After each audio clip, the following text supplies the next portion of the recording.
안녕하십니까, 최진호입니다. 최진호의 신앙탐구 24번째 시간으로 오늘은 기름 부음 받은 주님의 종이라는 제목으로 말씀 나누고자 합니다. 흔히 목사님들을 기름 부음 받은 하나님의 종이라고 말하곤 합니다. 양들을 돌보는 사람을 목자라고 하듯이 하나님의 백성을 돌보고 바른 길로 인도하는 귀한 사역을 하나님으로부터 위임받은 직분이니 얼마나 귀한 직분입니까? 그러한 직분을 그리스도의 몸인 교회로부터 위임받은 것이니 하나님으로부터 위임받은 것입니다. 따라서 무거운 책임감을 인식하여 하나님의 기름 부음 받은 종이라고 하는 것은 지극히 타당합니다. 그렇다면 하나님의 기름 부음 받은 종이라는 말이 가지는 의미를 곰곰이 음미해 볼 필요가 있다고 생각됩니다.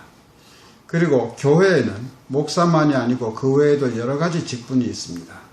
그 중에서 목사만 하나님의 기름 부음 받은 종인가도 생각해 볼 필요가 있습니다.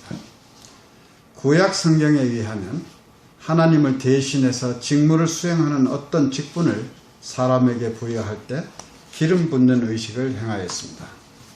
이에 해당되는 직분으로는 왕, 제사장, 그리고 선지자가 있습니다.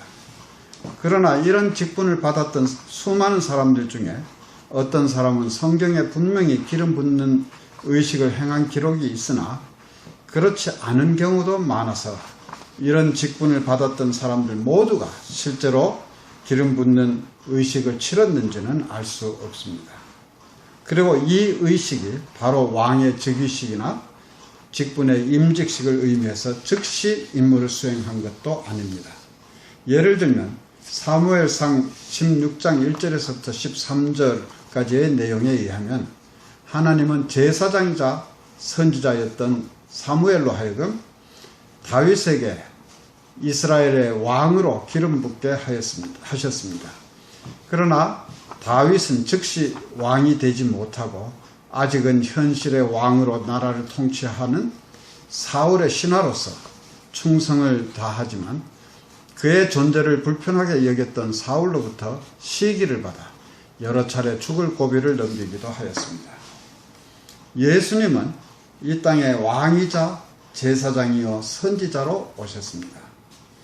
예수님은 이 세상적인 시각으로 볼 때 왕이 아니라 오히려 지극히 가난하고 낮은 계층의 목수의 아들로 오셨지만 그가 바로 창조주 하나님이시며 피조 세계의 주인으로 모든 것을 주관하시는 분이시며 실제로 세상을 바꾸시기 위해서 오셨기 때문에 왕으로 오신 것입니다.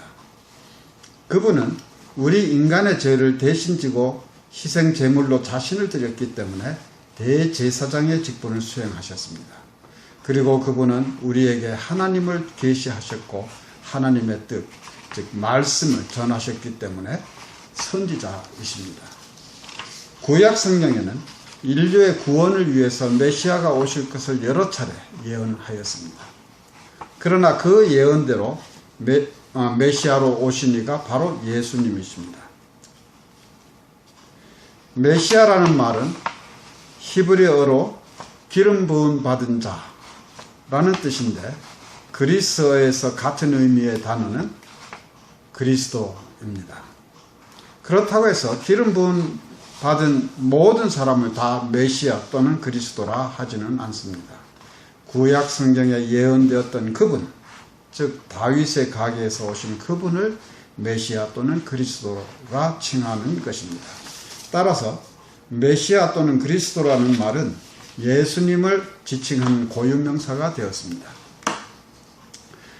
오늘날 우리는 예수님을 그리스도라 하고 그리스도라는 말은 기름 부음 받은 자라는 뜻인데 성경 어디를 보아도 예수님이 세상에서 기름 부음 받았다는 기록은 없습니다. 예수님이 세례 요한에게 세례를 받으신 것은 복음서에 기록이 되어 있는데 기름 부음 받았다는 기록은 없습니다. 예수님이 요한에게 세례를 받으러 가셨을 때 요한은 내가 당신에게 세례를 받아야 할 터인데 당신이 내게로 오시나이까? 라고 말렸습니다. 그러나 예수님은 이제 허락하라. 우리가 이와 같이 하여 모든 의를 이루는 것이 합당하니라고 하셨습니다. 예수님이 세례를 받으신 것은 요한의 세례를 공인하시는 의미가 있고, 예수님은 앞으로 사람들의 죄를 대신 지시기 위해서는 죄인들과 같아짐, 즉 동질화 되시는 의미가 있습니다. 그러나 예수님에게 임무를 부여하기 위한 기름 부음이라고 할 때 예수님에게 기름을 부을 만한 사람이 있겠습니까?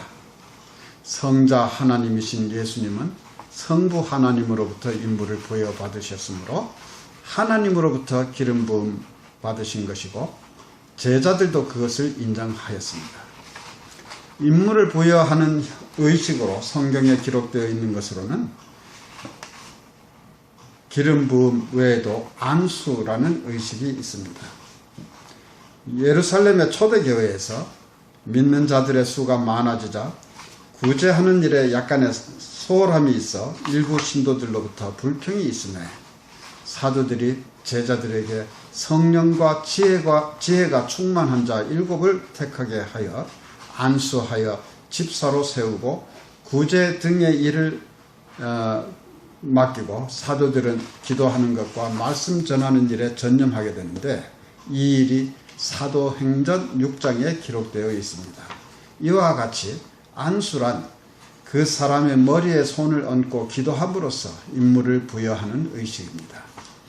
오늘날의 교회에서는 기름 붓는 의식은 너무 번거로운 탓인지 거의 행해지지 않고, 목사와 장로를 세울 때 안수가 주로 행해지고 있습니다. 교회에 따라서는 집사들도 안수로 세우기도 하는데, 안수 받아서 된 집사를 특별히 구별해서 안수 집사라 하고, 그렇지 않은, 즉 안수받지 않은 집사를 서리 집사라 부르기도 합니다. 그러나 안수하는 의식 그 자체가 큰 의미가 있다고 생각할 필요는 없습니다. 교회가 하나님의 교회이며 그리스도의 몸이라는 것을 믿는다면 교회에서 임무를 부여한 모든 직분은 하나님이 주신 직분입니다.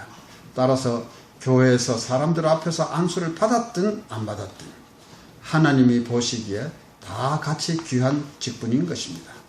그리고 그 직분이 하나님이 주신 직분이라고 믿는다면 교회 안의 모든 직분은 다 하나님으로부터 안수받았다고 생각해도 틀린 생각은 아닙니다. 서리 집사라고 해서 안수 집사보다는 신분이 낮은 것이라고 생각해서 책임이 없다고 생각하면 안 되는 것입니다. 그렇다고 해서 교회에서 행하는 안수라는 의식이 필요 없다고 할 수는 없습니다. 모든 의식은 그 자체로 큰 의미가 있는 것이 아니라 그 의식을 통해서 사람들에게 알리는 의미가 있고, 사람들은 그 직분의 의미를 좀 더 깊이 생각하고 책임을 느끼며 잘해보고자 다짐을 하기 때문입니다. 결혼식이 필요 없다고 할 수는 없지만 결혼식 자체에 너무 많은 의미를 부여해서 지나치게 화려하게 하는 것은 바람직하지 않다고 봅니다. 그리고 우리나라가 가난할 때 옛날에 어떤 이들은 경제적으로 결혼식을 치를 형편이 되지 못해서 결혼식을 생략한 채 혼인신고만 하고 사는 부부들도 많았습니다. 그런 경우에 결혼식을 하지 않았으므로 그 결혼은 무효라고 할 수 없지 않겠습니까? 따라서 교회의 모든 직분은 사람들 앞에서 의식을 치르지 않았더라도 하나님이 주신 직분이라고 믿는다면 모두가 소중한 직분입니다. 목사만 특별한 직분이라고 생각할 필요는 없습니다. 교회에서 맡은 모든 직분은 하나님이 주신 직분이라는 생각으로 신실하게 수행하는 것이 옳습니다. 바울은 고린도전서 4장 2절에서 맡은 자들에게 구할 것은 충성이니라 라고 하였습니다. 그런데 많은 사람들이 목사만이 기름 부음 받은 주의 종이라고 생각하는 경향이 있습니다. 과연 목사라는 신분은 특별한 것인가? 사실 교회에서 목사의 역할은 매우 중요합니다. 목사의 직분은 다른 교인들에게 많은 영향을 끼칠 수 있기 때문입니다. 그러나 목사를 존경하는 것이 지나쳐서 좀 심하게 표현한다면 우상화하는 경우가 있습니다.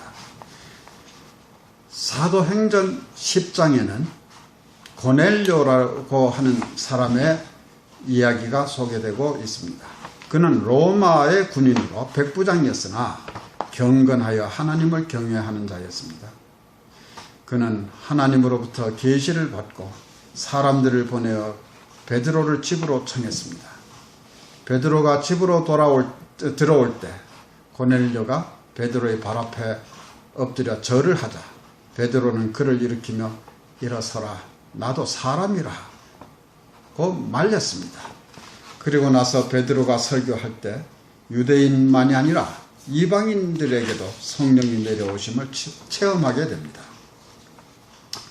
한편 사도행전 14장 8절에서부터 15절까지의 기록에 의하면 바울과 바나바는 전도 여행 중에 루스드라라는 곳에서 나면서부터 안전뱅이인 사람을 고쳐주는데, 이것을 보고 그곳 사람들이 신들이 하나님의 형상으로 우리 가운데 내려오셨다라고 하면서 이들을 위해 제사를 지내고자 하였습니다. 이에 두 사도는 여러분이여 어찌하여 이러한 일을 하느냐, 우리도 너희와 같은 성령을 가진 사람이라. 너희에게 복음을 전하는 것은 이러한 헛된 일을 버리고 천지와 바다와 그 가운데 만유를 지으시고 살아계신 하나님께로 돌아오라 함이라 고 소리 지릅니다. 위의 사례에서 보듯이 고넬료나 루스드라의 사람들처럼 사람들은 자기가 하지 못하는 특별한 일을 하거나 특별히 존경스러운 사람을 보면 우상화하려는 경향이 있는 것 같습니다.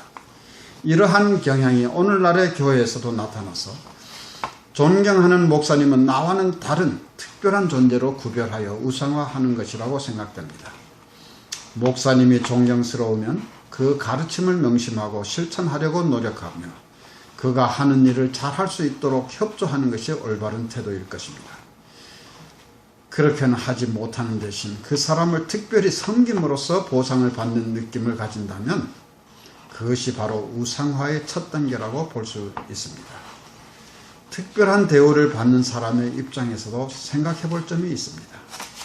베드로나 바울과 바나바는 상대가 자기들을 특별한 존재로 취급할 때 황급히 말리며 나도 당신들과 똑같은 성령을 가진 사람이라는 것을 강조했습니다. 이것을 분명히 하지 못한다면 특별한 대우받는 것에 익숙해지고 나아가서 그것을 즐기게 될 것입니다. 그것이 바로 타락으로 가는 길이 되는 것입니다. 목사도 다른 교인들과 똑같은 사람이며 목사는 계급이 아니고 교회에서 다른 직분들과 같이 하나의 직분일 뿐입니다. 그러나 목사는 교인들을 가르치고 영성을 인도하는 직분으로 다른 사람들에게 많은 영향을 끼칠 수 있으므로 정해진 교육을 받은 자에게 안수라고 하는 의식을 거쳐 주어지며 특별히 다른 사람들보다는 높은 수준의 도덕성이 요구되는 것입니다. 교회에는 여러 가지 직분이 있습니다. 다른 사람들에게 미치는 영향이라는 면에서 더 중요하고 덜 중요한 것은 있을 수 있으나 그것이 하나님이 보시기에 더 귀하거나 덜 귀한 것은 아닐 것입니다. 우리가 아는 하나님은 우리가 더 중요한 일을 해야만 더 귀하게 보시는 분이 아닙니다. 하나님은 우리 한 사람 한 사람을 천하보다도 귀하게 보십니다. 그렇다면 우리가 어떤 직분을 맡았든지 나의 능력껏 신실하게 섬긴다면 하나님은 모두를 귀하게 보시는 것입니다.